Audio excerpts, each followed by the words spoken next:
Magandang araw po sa inyong lahat, Luzon, Visayas, Mindanao, pati na rin po sa mga kababayan nating mga OFW. Welcome po sa panibagong reaction video dito sa Makapili TV. Ngayon po, base doon sa huling press conference ni Pangulong Duterte, bago siya mag-file ng kanyang COC, nabanggit niya ron na willing siyang umattend dito sa hearing ng Quadcom Committee ng Kongreso.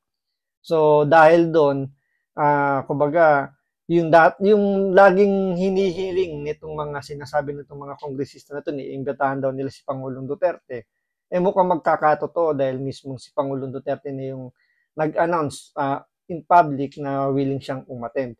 Pero parang napansin ko dito sa interview ni Robert Ace Barbers, parang sila yung umiiwas ngayon sa pag-interview kay Pangulong Duterte. Ewan ko lang kung ako lang yung nakapansin nito, pero panoorin po natin tong balitang to para kumbaga pagmasdan nyo or sabihin natin busisiin nyo rin kung tama ba yung pagkakaintindi ko na parang umiiwas itong Quadcom Committee na imbitahan si Pangulong Duterte. Kaya yan po yung pag-uusapan natin ngayon. Kaya kung hindi ka pa nakasubscribe sa Makapili TV, baka pwede naman po pakipindot po muna yung subscribe button. At the same time, palike na rin po ng video. Wala naman pong bayad yan. Kaya, pindot na. So ito, panoorin po natin itong balitang to.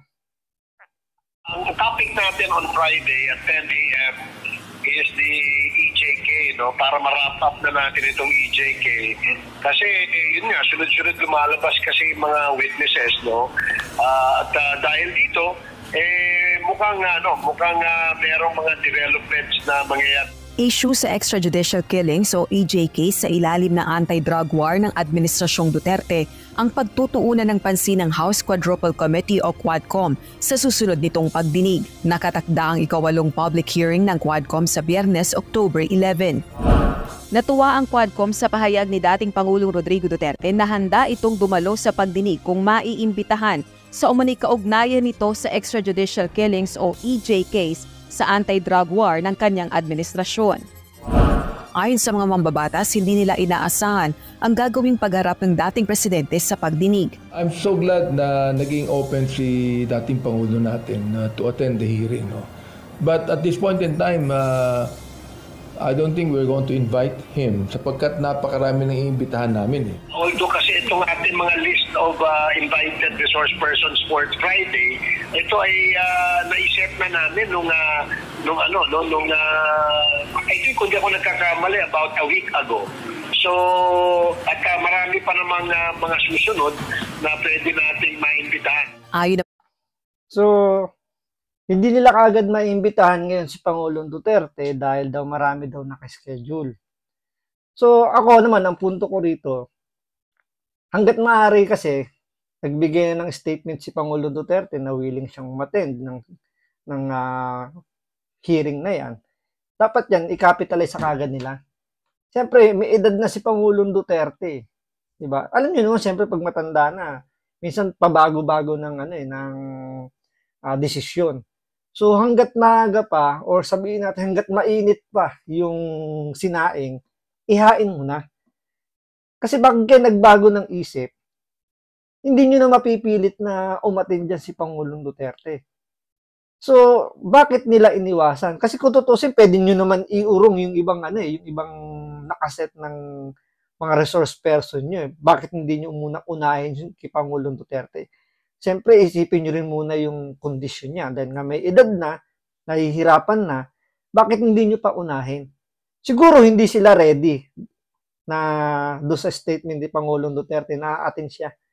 So siguro nabigla sila doon na, bigla pa lang nagpa-interview, magpapa-atin ng meeting si former President Duterte. Ano yung magiging plano natin? Kasi siyempre, alam nila na ito si Pangulong Duterte, hindi basta-basta. Tandaan nyo, abogado to at dati pang piskal. So alam niya kung paano yung tamang proseso sa pag-iimbestiga. So dito nag-iimbestiga sila in aid of legislation.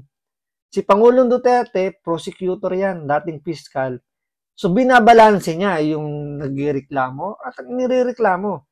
So, dito baka sabi nga ni Pangulong Duterte sa kanyang mga naging statement, tuturuan daw niya tong mga kongresista na to kung ano yung tamang pag-iimbestiga para hindi sila yung umaabuso. Kasi kitang-kita naman talaga yung pang-aabuso nitong mga kongresista na to, na kapag hindi yung gusto nilang sagot ang maririnig doon sa mga iniimbitahan nilang resource person, sinasabihan nilang sinungaling, sinasight in contempt, na binabraso nila na kailangan baguhin yung kailangang sagot. Tulad nung